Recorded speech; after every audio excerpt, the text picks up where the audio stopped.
What's going on, everybody? Hopefully, everyone's having a good weekend. We are here coming into week 3 of the NFL football season. Super excited to join you guys today to break down some of Thrive Fantasy's prop bets that they got going on. If you haven't had a chance to sign up for Thrive Fantasy, go to their website or you can download their app. Use the promo code GR2021 and we will match 100% up to $100 for your first deposit every Saturday or Friday evening. I will be going live here and breaking down some of their player props. One of their biggest contests that they have is the $20 buy-in, 50,000 guaranteed. It's a lot of fun. We've been cashing all season on it, and I always share those out the day of on my Twitter if you ever miss out on the show. Like I said, $20 buy-in, $10,000 to first place. It's a lot of fun. Love doing player props. Want to start today by mentioning the passing of Tags over at Fantasy Pros. He's, it's always sad. We obviously pray for his wife and his family as they're going to be going through a lot of tough times, and it's never easy, but especially in the fantasy community, someone who's kind of been at the top, someone that we all aspire to kind of be like, someone who is a genuine human being. It is really just a sad day for us, and um, hopefully, the family will pull through, and we will always remember Tags for being a pillar in this community and someone we've always looked up to. Um, so we are going to go ahead and kind of get into some of Week One's contest. So looking at the 50K contest, you get 20 props. I've already picked up my 10 that I like, but I'll kind of go through and break down kind of what I'm thinking here and which ones I'm playing, which ones I'm avoiding, and we'll kind of see which ones we end up with here at the end. One of the first player props seems pretty easy. I think Patrick Mahomes, 310 and a half passing yards. They don't trust Clyde Edwards-Helaire, especially after that fumble that cost them the game last week. I think Patrick Mahomes is just going to continue to be the focus point of this offense. 310 and a half passing yards. The over is actually favored, but it's still 95 points. That is still a very solid outing. They're playing at home against the Chargers. The Chargers struggled a little bit against the Cowboys and played a tough Washington defense in week 1, but we saw the Ravens just pick apart this team all Monday night. So I think, or Sunday night, I think we're going to see a lot of yardage in this game. It's definitely going to be one of the highest over-unders, if not the highest over-under on the week. So I'm going to go ahead and just take the over 310 and a half passing yards on Patrick Mahomes. It seems like a pretty sure bet. If not, it's going to be relatively close.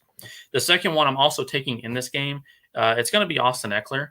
61 and a half total rushing yards. We saw him with 0 targets week 1 coming off that injury. Week 2, however, we saw him with 8 targets, caught every single one of them. This isn't total yards, it's just rushing yards. But again, we saw with a running quarterback, the Chiefs got tore up on the ground. And I have a feeling that with the emergence of Mike Williams being a true threat this year, they're going to be focused a lot on this passing game. And the Chargers are going to want to try to, kind of control the game. I know we think about this theory of you're just going to have to outscore the Chiefs, but there is still this coaching staff that has put together a solid defense. And I think they're going to be utilizing Austin Eckler a lot on the ground. And the great thing is the under is actually favored. So I'm going to go ahead and take the over for 110 points, kind of make up that 95-point swing that we took on for Patrick Mahomes in the first round. Another one here, Deandre Hopkins, 86 and a half total receiving yards. I'm going to take the under. They are at Jacksonville. Jacksonville has been struggling. This Cardinals defense is solid. I still think, DeAndre Hopkins is going to have a great game. He always has a high probability of that touchdown opportunity, especially after 2 in week 1. I think Kyler's going to be great, but there's not going to be a reason for this to be a shootout. So I don't see a reason why they should have to hyper-focus on DeAndre Hopkins to take over this game. The emergence of Rondale Moore has been great. I think Chase Edmonds is finally going to have a very solid fantasy week this week, as well as James Conner. AJ Green might get him a touchdown. So I'm going to take the under. It's a 50-50 split at 100 points even for the over and under, but I'm using this one to take the under. It's something, he had 68 last week, and they threw the ball quite a bit. So that's just how I see the game playing out. This one I'm avoiding because I think it's a bit of a trap. But Ryan Tannehill, they're at home against Indianapolis, who's probably going to be without Carson Wentz, most likely.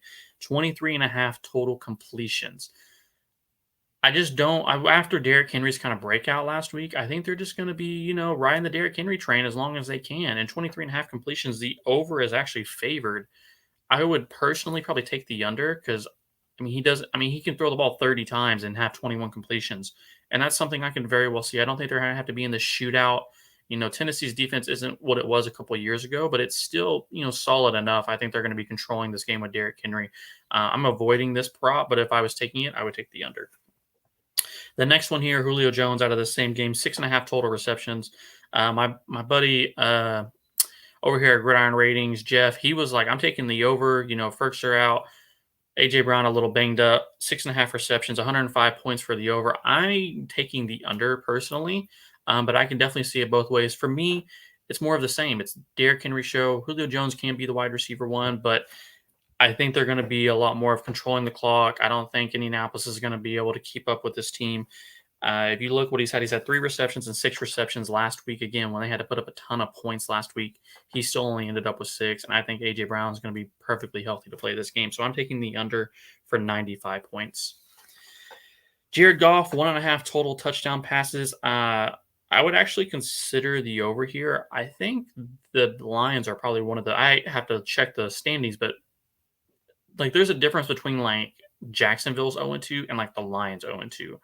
They kind of lost a little bit there at the end against Green Bay and got outscored, but they're a very solid 0-2 team. They play tough, especially in the first half of all games when they were up at halftime against Green Bay. I'm not touching this one personally. The over is actually favored. Against Baltimore's defense, who hasn't really been shown to stop anybody, the over is probably going to hit, especially with how well they move through the air with their running backs. But again, it's only 90 points for the over, and I'm not touching that one.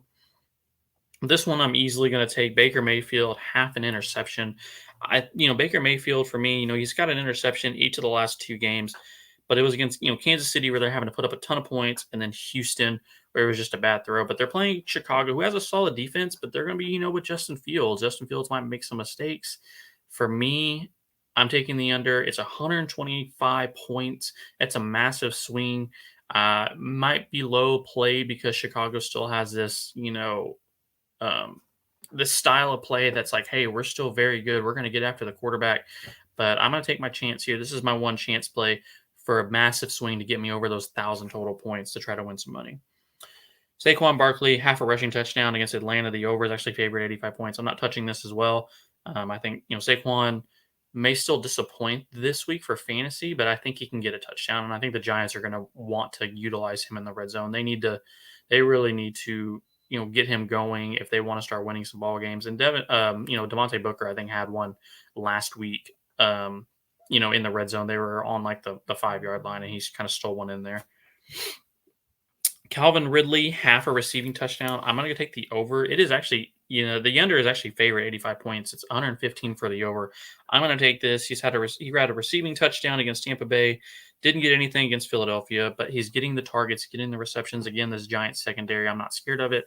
I think Atlanta's actually going to win this game, even though the Giants are favored, because we saw against Tampa Bay that, they can put up some points. They just have to kind of put it all together. And so I'm taking the other swing for 115 points here, Calvin Ridley.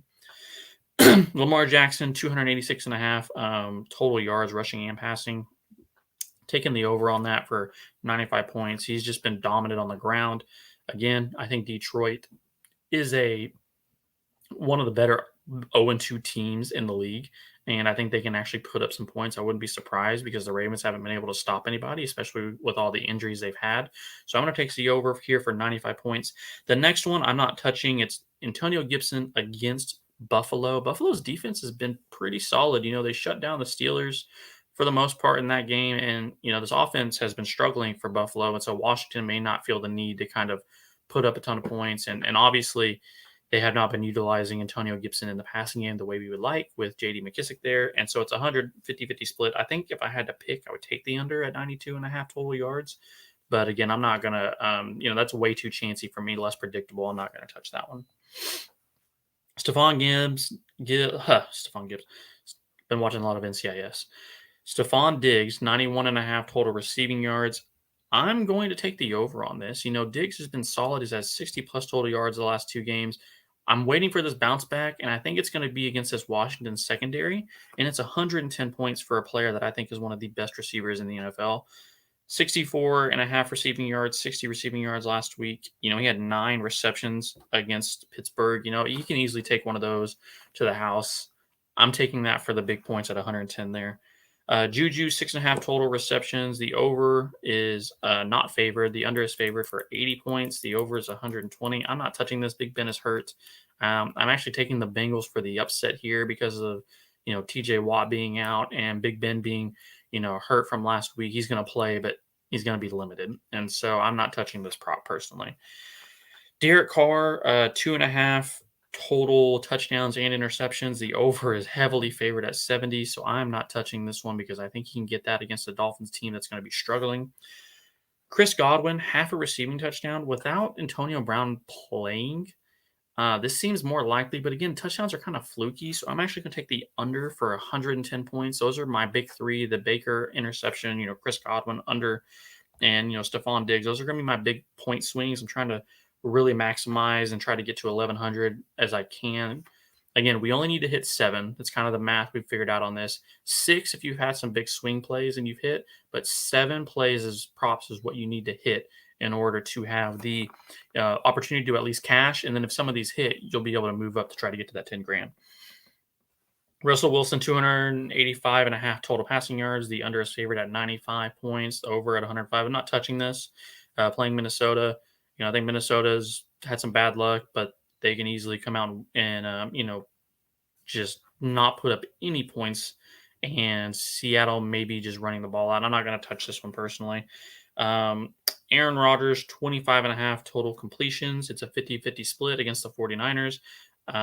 If I had to choose, I'm going to take the next prop. It's 50-50 at 100 apiece. I would just rather take Devontae Adams over 91 and a half receiving yards for 95 points instead of taking, the chance on Aaron Rodgers. But I think I lean the over than I do the under. And the last one, which is just a big swing play, George Kittle, who has been very disappointing. 135 points for the over on 1.5 receiving touchdowns. Obviously, the under would just be a big play. It's 65 points. It's kind of free points. So if you're taking some big swings like I am, instead of taking like 95 points, you could just take the under on George Kittle, 1.5 receiving touchdowns, and that would still get us to 1,020. But again, like I said, if you're playing it relatively safe and you're like, hey, maybe this is the week Kittle breaks out for 2 touchdowns, sure, you can go for it. But, personally, I'm not going to, be doing that because, again, probabilities and just trying to make sure that I at least get 7 and then have an opportunity to hit some of these other ones that I've chosen. So that's for Sunday's, 50K guarantee. Looking at some of their house props that they have, we'll just kind of go through a few of them that I actually like. Tyreek Hill over 80 and a half receiving yards after getting shut down last week. Teams aren't going to be able to do that all year long, especially the way that Travis Kelce kind of tore it up last week. And again, Clyde Edwards-Helaire doesn't fumble that ball. Chiefs, win that game anyway. And, shutting down Tyreek Hill really didn't do anything. But 80.5 receiving yards, something I like. Jared Cook, 38.5 total receiving yards against the Chiefs. I think they're going to have to pass the ball quite a bit if they're not able to keep Austin Eckler on the ground. I'm taking the over on that. Yeah, and that's again, I talked about Stefan Diggs taking the over, 79.5 total receiving yards. I would take the over on that. And one more that I'm looking at that I believe could actually hit would be Kenny Golladay over 51.5 receiving yards. I think this is going to be more of a comeback game for him. He struggled, but he's gotten the targets. But it's another week to be healthy. It's against Atlanta's secondary, who isn't stopping anybody. I think we kind of have a mini comeback for Kenny Golladay this week. And looking at my DraftKings favorite lineup, I'm going to just ride out the Stafford Cup stack. We've seen Cup do this before, but you just keep riding the hot hand. And they're playing against Tampa Bay, who's been, tore up in the secondary a little bit by Atlanta and then Dallas in week 1. So I'm riding the Stafford Cup stack. I'm pairing them with Mike Evans with, again, Antonio Brown out. Mike Evans had 2 touchdowns last week. I could easily see him doing it again. And Kenny Golladay, who I mentioned before for a potential kind of mini bounce back. I'm going to be playing those wide receivers there along with Marvin Jones, who has been the true wide receiver 1 deep threat for this Jacksonville team. They throw the ball a ton, already has 50 attempts in one game this year. Trevor Lawrence does. And, this Cardinals defense, they have a good pass rush, but they can let up some big plays as we've seen before. And so I'm going to go ahead and just write it out with those guys at receiver. I'm taking Kyle Pitts for 4,900 at tight end. Again, no Russell Gage this week. I think the Giants secondary isn't stopping anybody. Kyle Pitts is looking for that breakout game, and he's still kind of priced a little heavy, but I've been able to pair up with some other guys like Chase Edmonds, who I think is going to have a great game this week against Jacksonville for some big play opportunities, and Joe Mixon. Without TJ Watt playing, I think they're going to want to, focus on Joe Mixon this week, who had a great week one and kind of a slowish week two, but he's only 6,300 against Pittsburgh because that Pittsburgh game is scary, that big defensive name. But I think he can have a great opportunity to have a crazy comeback this week. And then taking the Cardinals defense against Jacksonville. And that's how we're going to finish up today's episode. I want to thank you guys so much. Again, follow the channel at Gridiron Ratings, myself at Fantasy Reserve. Our promo code is GR2021 for a 100% match up to $100 on Thrive Fantasy. And again, I come out with these every week. So far up on the season, we're up about $100. So we're going to continue to put these out and play these props until we hit something big. So thank you guys and have a good weekend.